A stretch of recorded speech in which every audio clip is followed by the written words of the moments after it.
here. So I am super excited to now introduce you and just quickly rush off, go get your refreshment, rush back because you do not want to miss this. You do not want to miss this next speaker. Another new friend of mine. I've got so many new friends, and if you know me, you know I love sharing my friends. This is the ideal place to do it. Get your refreshments, get your notebooks because you probably need a second one by now. And I would like to introduce you, Timothy Stewart. Tim is amazing. He's full of joy. He always has a joke. I met him on the Ziegler Monday morning prayer calls, which, by the way, you are all welcome to join. And he brings decades of experience, a heart of service, and a message that reminds us that change starts with us. He's affectionately known as Coach Papa, and it won't take you long to see why. He's a retired U.S. Army captain. He's an author. He's a life coach who has coached over 5,000 athletes across a remarkable 45 years. I nearly read that as 95 and said, you don't look a day over 50, Tim. So his life really is a testimony of leadership. He lives in gratitude. And he is constantly in growth. And I see it week after week on those calls. So in this session, which is titled When I Become a Better Me, A Path to a Better World, Tim invites us to reflect on how small daily acts of kindness, patience, and forgiveness can transform not only our lives, because we don't want to impact only our lives, but can transform the world around us. So, with a heart of gratitude and thanks, I welcome you, Papa Stewart. Put your hands together, put emojis in, fire in for Papa Tim. Thanks, Nikki. I've been around a while. As a matter of fact, I walked into an antique shop the other day and they wouldn't let me leave. They just put a price tag on my cheek and stuck me in the corner. But throughout all of that, I've found out in all my experience that nothing matters. Nothing. Education doesn't matter. Influence doesn't matter. Financial independence doesn't matter. Heck, even sitting down with Dr. Breakthrough doesn't matter until it does. And once it does, sometimes it can be almost too late. So today, I just, in the past 2 years, I've gone through a carotid artery clean out, a quadruple bypass. I had my right knee replaced a year ago. I had my left knee replaced in December, and 14 weeks ago, I had to have my right knee replaced again because it got a staph infection in it. And somebody said, how are you saying so positive through all of that? Well, if I can't, how can I coach others to do that? At the quadruple bypass, when the doctor first said it's going to be a quadruple, I thought when I went under the angiogram, I was going to wake up with a couple of stents. And I woke up and the cardiologist was up there. I said, how many stents, doc? And he said, He said, bypass. I said, how many? And he goes, 1, 2, 3, 4. He goes, it's going to be a quadruple bypass. My wife, who was a retired cardiac rehab nurse, she kind of collapsed on my chest and started crying because she knew what was in front of us. As the cardiologist left, she said, okay, we got to get the will updated. We got to get the powers of attorney. We got to get all this stuff updated. And I said, no. She goes, no. I said, yeah, I'm not going into this thinking I'm dying. I'm going into this thinking I'm going to be okay. And obviously, I'm sitting here today, so I was. In the recovery from this last knee surgery, I sat down and started writing. And I wrote this poem that titled "When I Become a Better Me," and that's kind of what we're going to go through today. It's kind of personal. It's what I coach from, but it's who I am. And as we go through it, there's going to be a list of things in it that we can work on every day to become a little bit better. So the pattern of my mentor, same as Scott's, Zig Ziglar, I'm going to tell you what I'm going to tell you. I just did that. I'm going to tell it to you. And then at the end of it, I'm going to tell you what I told you. And hopefully after 3 times, it'll start sinking in a little bit. So when I become a better me, when I wake with purpose, clear and true, and I greet the dawn with a brighter view, when fear no longer holds my hand and I have the strength to take a stand, when kindness flows from heart to speech and patience guides the truth I teach, When I can listen and really hear and offer love instead of fear, when mistakes are lessons and not my chains, and growth is worth the growing pains. When I forgive and let anger go and let my inner wisdom show. When I embrace both loss and gain and find the joy inside the rain. When I stand tall in who I am, yet humbly serve my fellow man, when I choose courage over pride and lift another to my side, when I become a better me, then we become a better we. And as we become a better we, then we become better neighbors. And as we become better neighbors, then we have a better neighborhood. And as we have a better neighborhood, then we have a better city. As we have a better city, then we have a better state. As we have a better state, then we have a better country. When we have a better country, then we have a better world. But it all begins with me, and it all begins with you. So let's break this thing down a little bit and go through each one of those lines and figure out not only why we should do it. I'll have a little insight from some of my mentors, Zig Ziglar, John Maxwell, and others. But also, I'll have some scriptural reference in there too, a little reference from the man himself, our Lord and Savior Jesus Christ and God. So, living with purpose, right? When I wake with purpose, clear and true, and I greet the dawn with a brighter view. For many of us, our main purpose in the morning when we wake up is to turn off the alarm clock and get a cup of coffee, right? And to see if we can get ourselves going. But one of the things Zig said that made a difference in me a long time ago, he said, stop calling it an alarm clock and call it an opportunity clock. Because when that thing goes off, you have an opportunity to change the world. We each have that opportunity every single day. Rick Warren spent a lot of time researching and writing a book called The Purpose Driven Life. If you haven't taken the time to identify what is your purpose when you wake up in the morning, because when you know your purpose, it's easy to get up and get going. When you don't know your purpose, sometimes it's a struggle. I've watched a lot of my friends go through their job, as Zig calls it, job just over broke. They go through their job all their life, and then they get to the end, they retire, they get their gold watch, and 2 years later they're dead because they've lost purpose in their life. You got to have that purpose when you wake up in the morning. And, the Lord gave us a purpose right from the beginning. Go forth and make disciples of all nations. If nothing else, we've got a bigger purpose. Zig once said, people say motivation doesn't last.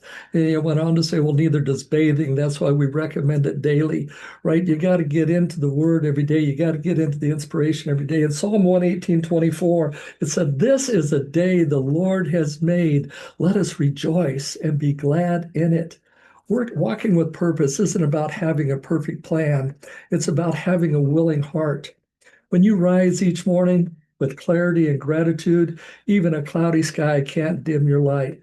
It's not just about what you do, it's about why you do it and who you're doing it with.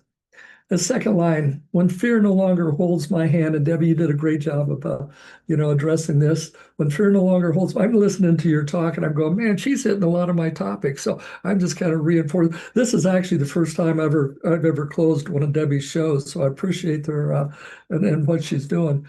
But when I have the strength to take a stand, many of us have fears we don't even recognize. I didn't know I had a fear of public speaking. I just thought I didn't like it, right? I was raised on a farm in western Nebraska, small town. How small was it? I graduated fifth in my high school class, and I didn't make the top 30%, right? It was a small town. And there's never more than 4 or 5 people. As I got older, I was in my 30s, and my daughter's going into fifth grade, and she's going to play basketball. I thought, isn't this great? My daughter gets to play basketball. And the athletic director had a meeting, and we went to the meeting, and the athletic director said, unfortunately, this year, we're not going to be able to have a girls' basketball program if we can't find a coach. And I remember that day sitting there, my heart beating out of my chest. I played basketball. I coached softball, right? But I couldn't say in front of 25 people or 30 people from my church. It was a harmless situation, but I couldn't say I would do it. And finally, I saw Tom Fowler across the room, and Tom had coached for a lot of years. His daughter was the same age as my daughter, but my daughter was my first, and his was an oops. He had several older children, so he was done and retired. But I said, if he'll help me, I'll do it. Later, he told me if I ever put him on a spot like that again, he'd smack me. But we did it. And Father Holdren would walk through and he would see me coaching these girls. And I'll never forget the first set of lines. And I had this tall girl, Jennifer, and she had just finished her third set of lines. And and I'm getting ready to blow the whistle again, but I look at her and she's staring at her arms. I said, "Is there something wrong, Jennifer?" And she said, "I'm glistening." I said, "No, honey, that's sweat. There's going to be a lot more of it." They hadn't won a game in 4 years, and we won the conference that year. It was just about having two people who really showed these kids that they believed in them and they respected them. Well, Father Holdren, he would come through the gym and watch me coach, and he'd watch me coach at games. And one day we're sitting in church, and the cross went by, and then the altar servers went by, and then there's a tug on my shoulder, and he pulled me into the procession, and he said, "You're going to be my lector today." He had no idea I was scared to death of standing in front of that many people. Our church would have 400 to 500 people at every mass, and he threw. Now all I had to do was read, and even in Nebraska we have reading programs, and I could do that, and I got up there. I'm pretty sure I sounded like right, but I got through it. And a mental note, slap Father when he get to the back of church. And as we got back there, and I'm waiting for my opportunity to slap him, or at least tell him, "Don't ever do that to me again," people started coming by and they said, "Tim, you have such a wonderful voice. That's the first time I've ever heard the reading." And I'm like, "Were you at the same place I just was?" And shortly after that, I became the senior drill instructor at the officer candidate school. And again, I had an audience, and I started falling into to love with this. And then I started realizing the kids didn't know enough about leadership. So I asked the school, "Can I teach these kids about leadership?" And I started speaking, and then I started enjoying it. And one day I called my dad, the farmer, and I said, "Dad," I said, "I've been doing a lot of speaking. I'm starting to enjoy it." He said, "Do you want to be a good speaker?" I said, "Well, no, Dad, I want him to name a vacuum cleaner after me." "Yeah, yeah, I'd like to be a good speaker." And he said, "Then tell people what they want to hear. Once you got them listening, sneak in what they need to hear." And I thought about that for a second, and I was as I was closing in on my bachelor's degree, I took a class called The Psychology of Public Speaking. And the teacher said something very similar: speak to the emotions, bring in the logic, close with emotion. I thought that's pretty close to what Dad said. Tell them what they want to hear, sneak in what they need to hear. And I called him up and said, "Dad, where'd you learn that?" He said, "Watching Jimmy Carter." And I thought, isn't that interesting? But since that day, I've been in front of 10,000 people. I've been in front of more. And I figured out that nobody else wants to be up here. So I may as well take that spot. Uh, and my daughter did go on to play very good basketball, by the way. That's another story. When fear no longer holds your hand, if we don't take a stand, somebody else is going to. Today, there's so many people taking a stand, but what are they basing their stand on, right? We're getting so involved in all this fake news, and we're getting away from our faith, right? If we could get back and start leaning on our faith, and we can take a stand on our faith, we can start making the real change that this country needs. Isaiah 4:10 says, "Fear not, for I am with you. I will strengthen you and I will help you." Zig says, "Courage is not the absence of fear; it is the mastery of it." I still get really nervous when I'm speaking. Today, I had a networking event out in Libertyville, and on the way out, I put on my talk and I practiced it. And then coming back from Libertyville, I put on my talk, and every time it's a little bit different, because every time I get up, I give it over to the Holy Spirit, and I say, "I don't know what I'm supposed to say today, but you do, Lord. So just give me that."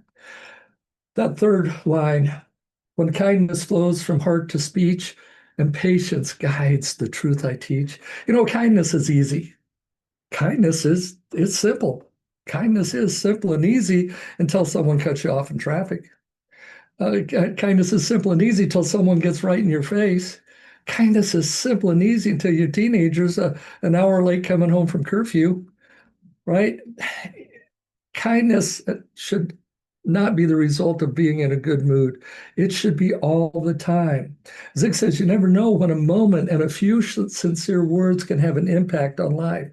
At one point, when I was coaching high school soccer, I was also the head of the Fellowship of Christian Athletes for our school. And we had a young lady move into our school that year, and she was just bubbly and smiling, and vivacious is a word that described her very well. As Halloween came up this time of year, we decided to have a walk-in so we could take the Christian kids and do something that, not along the line of all the craziness. And I noticed that night that she was just off her game. And finally, after a couple of hours, I was in the hallway with her, and I said, "Hon," I said, "you seem to be little off. Are you okay?" And she said, "Can we talk somewhere?" And there's a little cubby hole off the hallway. It's just like a little cut into the hall. I'm not sure why some architect put that there, but it was there. And we sat down on the floor, and she sat kind of cross-legged like an Indian, but I was too old to do that anymore. So I just leaned back against the wall, and she said, I came here from Detroit. And I said, "Yeah, I know." She, "But do you know why I came?" I said, "Well, no, I, I don't. You've never shared that." She said, "Well, last Halloween, 1 year ago today, my girlfriend and I had a suicide pact, and she went through with it, and I didn't, and I'm living with that every day." Now, at that point, one of the other adults went back, and I said, "Call Nancy."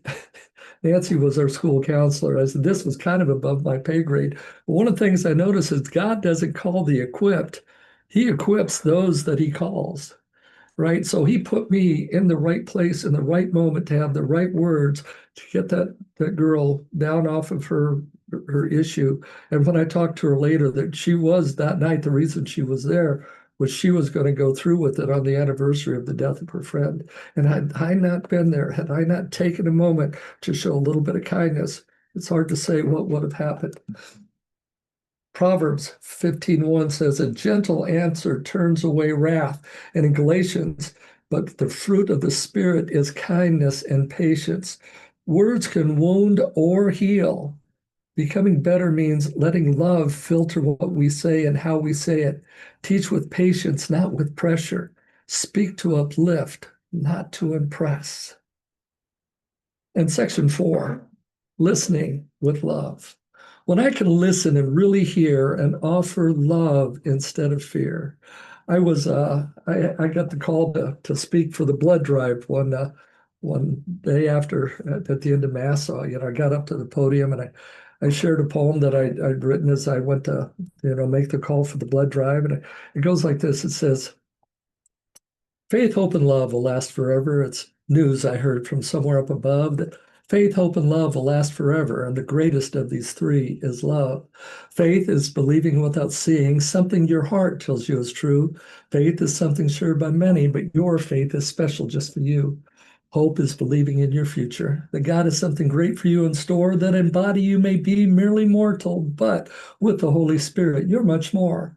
Love will overcome all evil. Love will conquer every foe. Love is the path that we must follow if heaven is the place we wish to go. And then I went into my quick blood drive talk. I said, there's bad news, there's good news, and there's more bad news.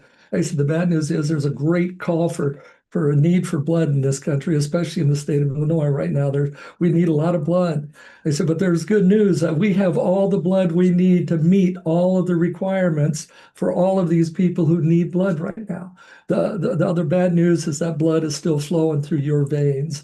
So we need you to stop by and give up a little bit of it so somebody's life can be changed. And then we had one of the best blood drives ever that day. But Father Lutz at the end of Mass, he called me over and says, "Tim, your poem is wrong." I go, "What do you mean it's wrong?" He said, "We won't need faith anymore when we come face to face with Jesus. And hope will be gone too, because everything we hope for is standing right in front of us. The only thing that'll last forever is love."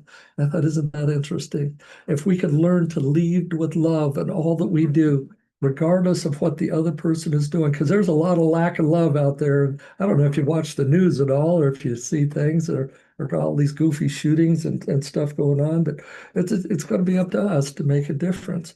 And how can I do that? Well, just take a look at these things we're talking about today and just work on one or two of them every day, and you'll find out at the end of the day, we're going to have a better world. Let's go into the next line. "When mistakes are lessons and not my chains, and growth is worth the growing pains."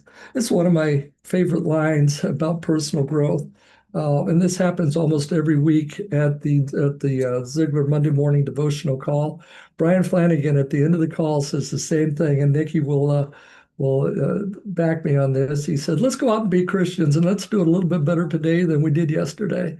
And that's all personal growth is be a little bit better. You don't have to change everything in a moment. You're not going to go from 350 pounds to 186 overnight. I mean, when you look at Jelly Roll, sometimes I think he almost did that. I mean, the guy, what he has done has been amazing.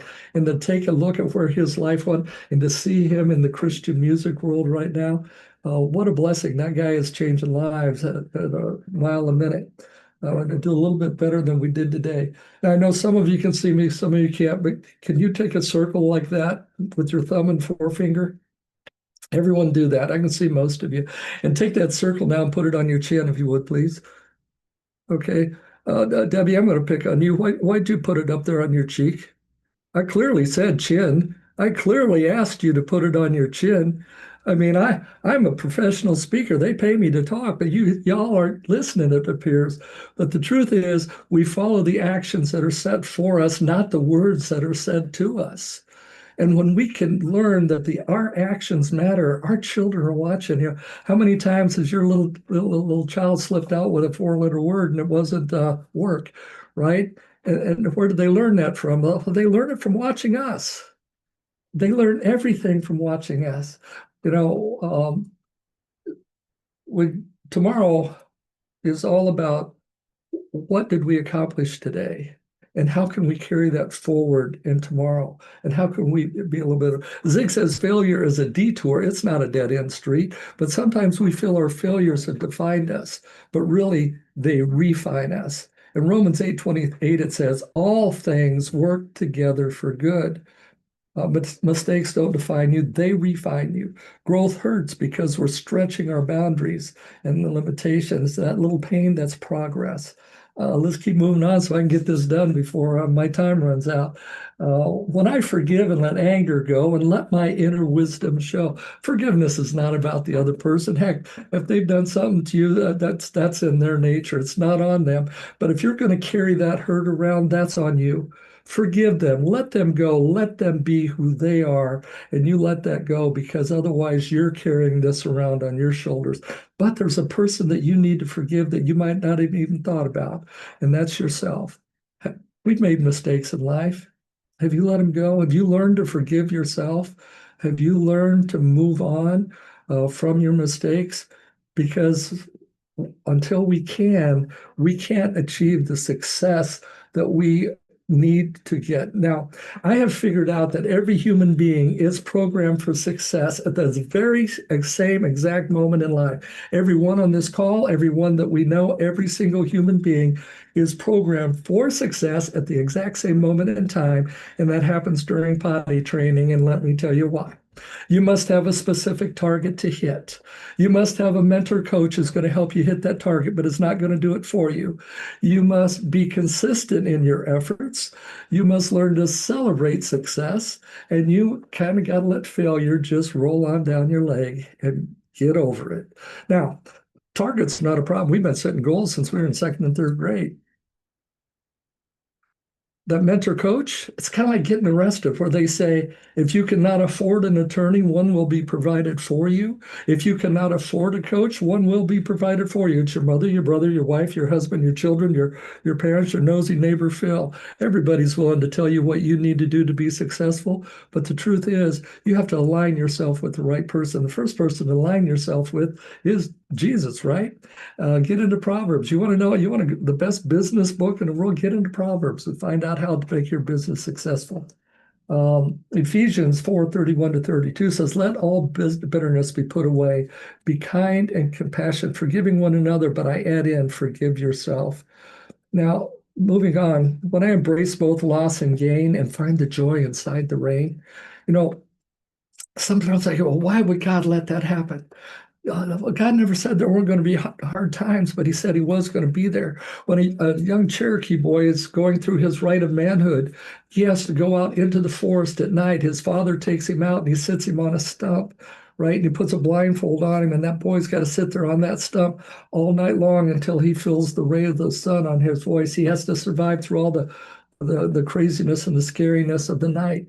And this young man, as he's out there and he's doing it, and he's hearing the wild animals, but he's true to his faith. He's becoming a man. He's becoming a Cherokee.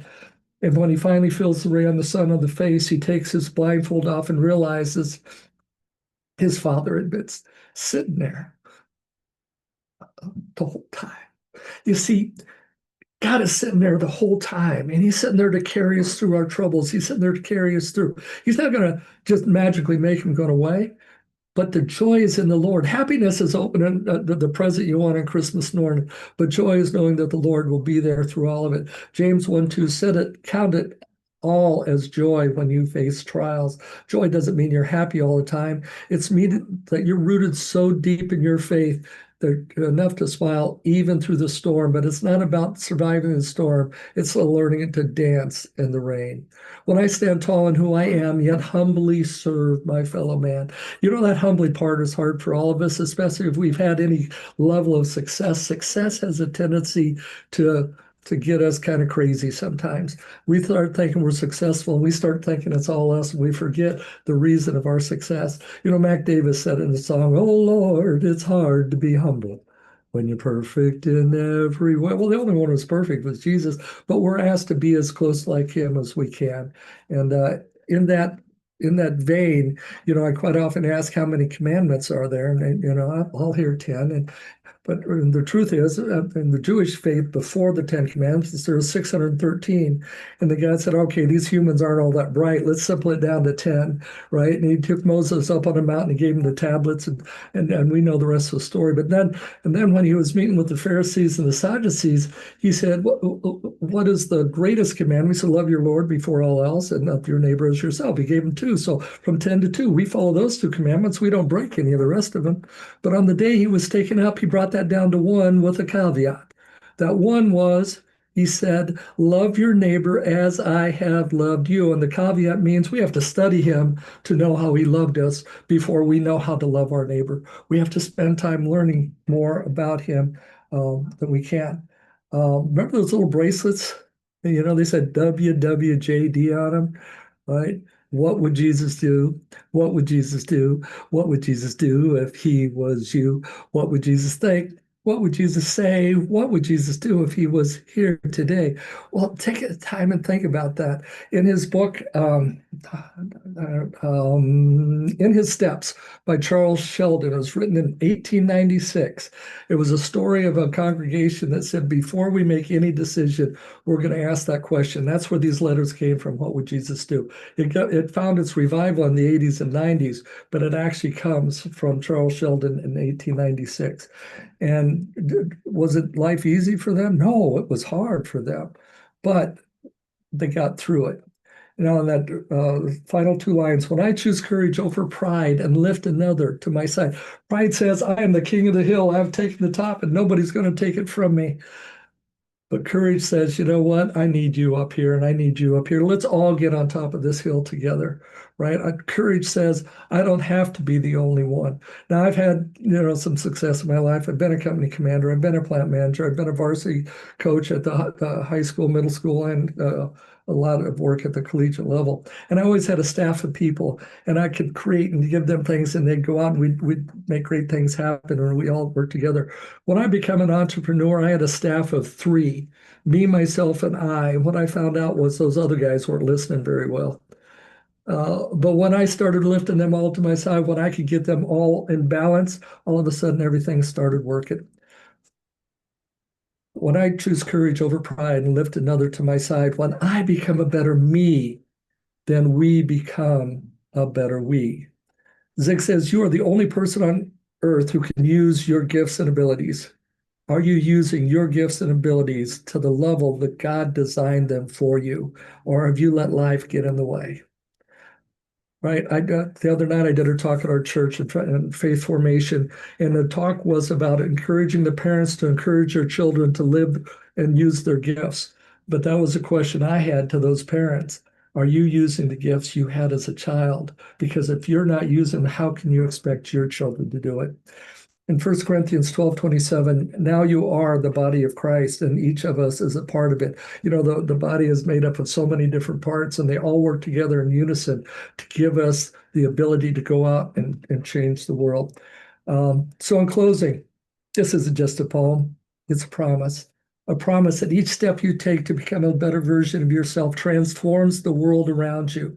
The journey starts with one step, one choice, one prayer. One song can spark a moment. One flower can wake the dream. One tree can start a forest. One bird can herald spring. One smile begins a friendship. One hand clasp lifts the soul. One star can guide the ships at sea. One word can frame the goal. One vote can change a nation. One sunbeam lights a room. One candle wipes out darkness. One laugh will conquer gloom. One step must start each journey. One word must start each prayer. One hope will raise the spirits. One touch can show you care. One voice can speak with wisdom. One heart can know what's true. One life can make a difference. You see, it's up to you. Now, that's this is Nikki. Thank you so much for inviting me today to share this poem and this life.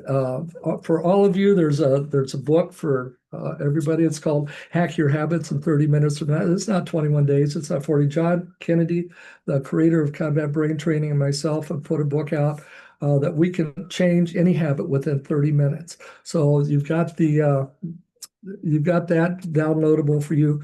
If you're in the VIP world, you're going to have to reach out to me because you got a choice, right? We'll either take you through the brain training, we'll take you through some gratitude training, or we'll take you through some conflict resolution. The choice is yours.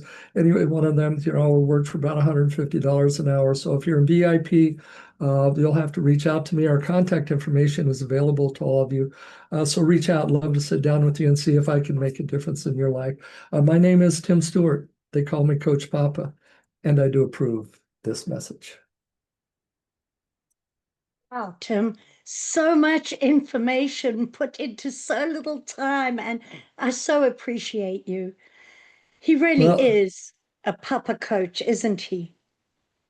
So one of the things I learned from Zig a long time ago, that you got to listen fast if you're going to speak fast. But any of you, if you'd like to find out more, or just reach out to me. Our contact information. I'd love to have a conversation and see how we can make a difference in your life or the lives of those around you. absolutely beautiful. And I just want to thank you